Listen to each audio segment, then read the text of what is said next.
बिस्मिल्लाहिर्रहमानिर्रहीम। ख़ातिन हज़रात, अख्तर अब्बास का सलाम पहुँचे।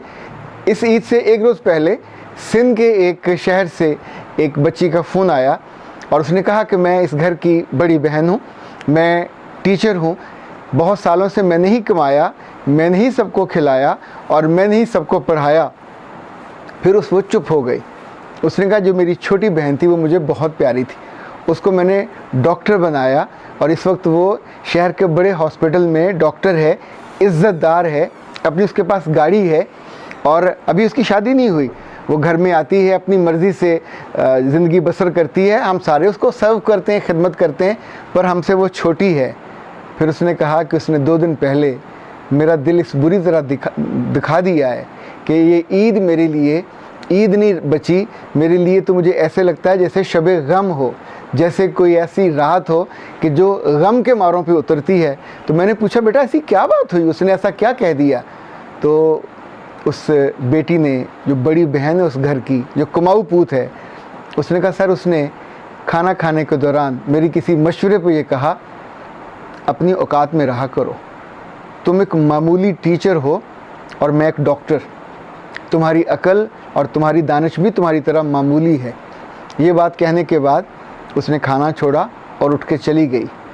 पर जाते हुए वो जो जहर भरा जुमला, ये एक जुमला नहीं था, ये तो शायद अगर आप तसव्वुर के इस जुमले को किसी बहुत ही निथरे हुए पानी में डालें तो वो भी गदला और गंदा हो जाए। ये इतना जहर भरा जुमला है, इसके अंदर तकब्बुर है, इसके अंदर नाशुक्री है और इसके अंदर दूसरों को छोटा जानने की और कमतर जानने की एक ऐसी कोताही और कमी है कि जो इंसानों को ज़ीरो बना देती है।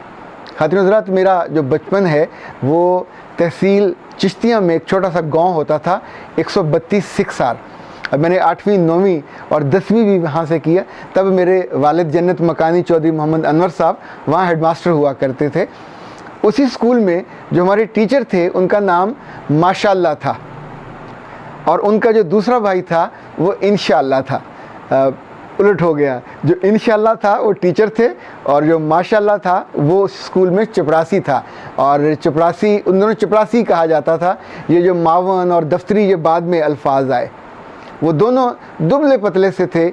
बहुत दिनों बाद जब मुझको पता चला कि दोनों सगे भाई हैं तो पता चला कि साथ 132 सिक्सर में रहते भी इकट्ठे हैं। उनकी बीवियां, उनके बच्चे, उनका खाना, उनका पीना। हम वहाँ 3-4 साल रहे पर कभी ये सुनाई नहीं दिया, ना कोई शिकवा ना शिकायत कि दोनों भाइयों में कभी कोई लड़ाई भी हुई हो या दोनों ने किसी एक दूसरे को ताना दिया हो कि मैं तो वहाँ अंग्रेज़ी स्कूल टीचर हूँ और तुम उस जगह पे पियन लगे हुए हो। और देखिए ये जो काम करने की एबिलिटी है ये आपकी सलाहियत से जुड़ी है, ये आपके रिस्क से जुड़ी हुई है, ये आपकी पढ़ाई से जुड़ी है। अगर एक भाई कमज़ोर रह गया, उसने तवज्जो नहीं दी और वो पढ़ाई में पीछे रह गया, ज़रा रिस्क में भी पीछे रह जाएगा। लेकिन इससे ये कहाँ से मतलब लिया जाए कि आप उसका इंसानी तौर पे शर्फ और ख़ानदान में उसका जो वक़ार है उसको भी 2 टके का समझ लें। लाहौर में हमारे अज़ीज़ों में हमारे बहुत ही करीबी और मेहरबान अज़ीज़ वो एक्सियन रहे इसमें इरिगेशन में। और एक्सियन ये यूँ समझें कि उस महकमे का जो टॉप के ओहदों में से एक मनसब है। उनके छोटे भाई उसी महकमे में एक ट्यूबवेल के ऑपरेटर थे और उम्र भर वो वहीं रहे और वहीं से रिटायर हुए। और दोनों जब शाम में, जब ईदों शबरातों पे इकट्ठे होते थे, जब शादियों पे होते थे तो दोनों बराबर बैठे होते थे।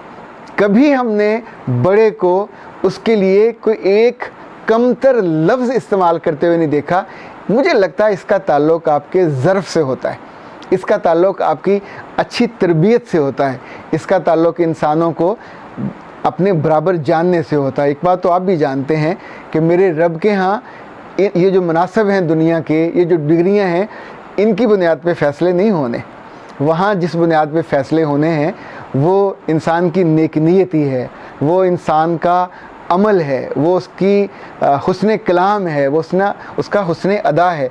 2 खूबियाँ जिनके बारे में सही मुस्लिम में आता है कि अल्लाह उन पे बहुत राज़ी होगा, उन इंसानों पे जिनके बारे में जो पहली खूबी बताई गई वो उनका हुस्न अखलाक है कि जब वो बात करते हैं तो फूल न भी झड़ें पर दूसरों की दिल आज़ारी नहीं करते, दूसरों को टॉन्ट नहीं करते, दूसरों को कमतर और कम वसीला नहीं जानते। आप सोचिए कि अल्लाह के रसूल ने, अगर आपको याद हो कि ख़ुद मदीना में इतनी जंगें होती थीं और इस मौके पे चैरिटी के लिए लोग अपना अपना हिस्सा लेके आते थे।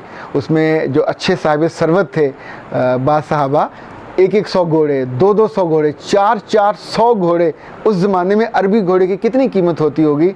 हज़रत अबू बकर अपना पूरा सामान ले आए, हज़रत उमर अपने घर का आधा सामान ले आए, पर अल्लाह के रसूल ने उस पूरे सामान के ऊपर जिसकी एक मुट्ठी भर खजूरें ऐसे करके फैलाई थी, वो एक गरीब साहबी था जो सारी रात पानी निकाल के खेतों को देता रहा था और सुबह उससे मजदूरी में वो खजूरें मिली थी, पर अजर में उसको उनके बराबर कर दिया। इसी तौर पे उस हदीस में जो दूसरी बात फरमाई गई कि वो मर्द सबसे अच्छा है अल्लाह के नज़दीक कि जो अपने अहले खाना के लिए बहुत अच्छा है। आप सोचिए, पहली जो बताई गई है वो उसके अखलाक और किरदार के बारे में है, हुस्न अखलाक कितना है, मिठास कितनी है, उम्दा बोलचाल कितनी है, और दूसरा ये कि अपने अहले खाना के लिए वो कितना मोहब्बत का सलूक करता है। यानी एक और हदीस में तो ये भी है कि अहले खाना की सिफारिश पे मर्दों की, जो शादीशुदा मर्द हैं, उनकी बख्शिश और निजात होगी। तो जिन्होंने अपने अहले खानों को बहुत तंग किया होगा, उन्हें ये ईद ये अच्छा मौका दे रही है कि इस मौके पे रुक कर सोचें कि कहाँ कहाँ वो बेहतरी कर सकते हैं। अच्छा, बहुत से लोगों से आप नाराज़ होंगे, अपने सगे अजीज़ों से, वो साली भी हो सकती है, वो बहन भी हो सकती है, वो बीवी भी हो सकती है। तो इस दफ़ा ये करके देख लीजिए, टेलीफ़ोन उठाइए, उनका नंबर घुमाइए और उन्हें अस्सलाम वालेकुम कह के सलामती भिजवाइए, और कोई गिला किए बिना, कोई शिकवा किए बिना, जो अपनी यादों की स्लेट है उसमें से वो सारे शिकवे वाश कर दीजिए। आसान नहीं है, पर ये याद रखिएगा, अजर हमेशा मुश्किल काम का ज़्यादा होता है। जिस सालन को ज़्यादा पकाया जाए उसका टेस्ट बाकियों से हमेशा ज़्यादा होता है। जो फल देर तक पकता है उसकी मिठास भी ज़्यादा होती है। तो जब जब हम इंसानों के साथ अच्छा सलूक करते हैं और उनकी खुशी के लिए, उनकी निगाहों में उठने के लिए जो असल नीयत है वो रब की रज़ा होती है, तो यूँ समझिए उसमें अजर भी ज़्यादा हो जाता है, उसमें खुशी भी ज़्यादा हो जाती है। ख़ातिन हज़रात, बहुत सारे ख़ानदानों में मैंने ऐसे लोगों को देखा जो अपने भाइयों से कम पढ़े लिखे थे, पर अपनी सिंसेरिटी की वजह से, अपनी जहानत की वजह से न सिर्फ वो कारोबार में उन्हें पूरी इज़्ज़त मिली, पूरा मुकाम मिला, पूरा मर्तबा मिला, बल्कि ये जितने इंडस्ट्रियलिस्ट हैं, कभी गौर कीजिएगा, मैनेजिंग डायरेक्टर तो एक ही होता है, उसमें जो फाइनेंस में आमतौर पे उनके भाई, अगर कोई मार्केटिंग करने वाला है, अच्छा ये ज़रूरी नहीं कि उनके बराबर के पढ़े हुए भी हों, पर सिंसियर बहुत होते हैं, अपने कामों में लगन वाले होते हैं। जब जब हम दूसरों की अहमियत को मानते हैं, उनकी इज़्ज़त को मानते हैं, तो हम उनको ओन कर लेते हैं। मुझे याद है हम कभी बचपन में अपने गाँव जाते थे तो हमारे जो चचा थे उनके घर पर एक बड़ी सी तस्वीर लगी होती थी जिसमें 3 भाई थे, मेरे वालिद साहब और दूसरे चचा और वो चचा जो गांव वाले थे। गांव वाले चचा बिल्कुल नहीं पढ़े हुए थे, लेकिन तीनों तस्वीरों में तीनों ने सूट पहने हुए थे और टाई लगी थी, कोट, और वो फ़ोटो में ये नहीं लगता था कि इनमें कोई कमतर है।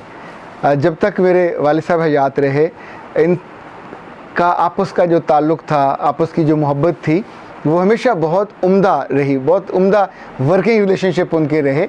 कभी ये जिक्र भी नहीं होता था कि वो चचा जो गांव वाले हैं वो पढ़े हुए नहीं हैं या किसी तरीके से कमतर हैं। उनकी इज़्ज़त नफ्स, उनके बीमारियों पे, उनकी खुशियों पे, उनके गमों पे, यानी ये जो सारा मिला, शायद मुझे लगता है कभी कभी जब अगर बड़े आप पढ़ जाते हैं तो आपका ज़र्फ़ बेहतर हो जाता है, और अगर आपको पढ़ने के बाद ज़र्फ़ बेहतर नहीं होता और दूसरा आपको छोटा या कमतर लगता है तो ज़िंदगी कभी नहीं चलनी थी।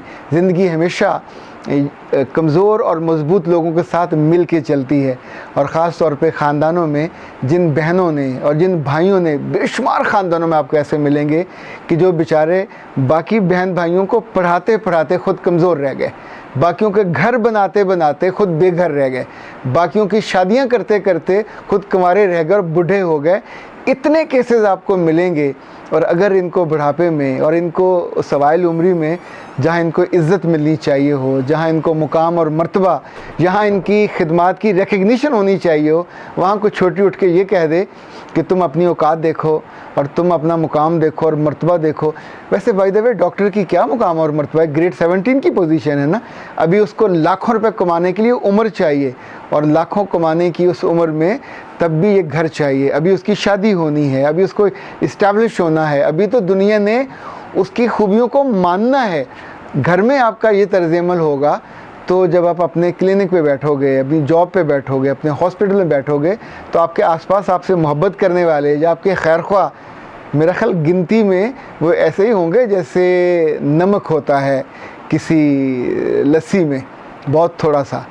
और आपकी ज़िंदगी में अगर खैर ख्वाह कम हुए तो आप सोचें बड़े बनने में तो बहुत देर है, और वो जो ख्वाब हैं वो भी सारे आपके चकनाचूर हो जाएंगे, जो कि आप अपने आसपास के लोगों के दिल तोड़ते हो। और जिसका दिल टूटे वो अल्लाह माफ़ करे दुआ तो नहीं दे पाएगा। अगर उसके मुंह से बद्दुआ निकल गई तो ये भी सीधी जाती हैं, और आपका पूरा बना बनाया खेल अचानक बिगड़ जाता है और आपको समझ नहीं आता कि मेरे साथ हुआ क्या है। तो मुझे लगता है इस बात को ज़रूर जहन में रखना चाहिए उन सारे बच्चों को कि जिनके बहन भाई उनको पढ़ाते हुए, इनकी खिदमत करते हुए ख़ुद ज़रा माली तौर पे, माशी तौर पे, तालीमी तौर पे ज़रा पीछे रह गए, तो कभी इनको कमतर या घटिया ना समझिएगा। ये बहुत नामुनासिब और बहुत ज़ालिमाना बात है, और मुझे क्यों लगता है कि ये जुल्म आप नहीं कर सकते। मेरा रब आपको खुशियों में नहला के रखे, आपको इन गमों और दुखों से भी बचाए। ये हमारी किस्मत में आने आने होते हैं, पर हमको ये डुबोने के लिए नहीं आते, हमको उसमें से उठाने और बेहतर बनाने के लिए आते हैं। अख्तर अब्बास को इजाज़त दीजिए। अस्सलामु अलैकुम व रहमतुल्लाह।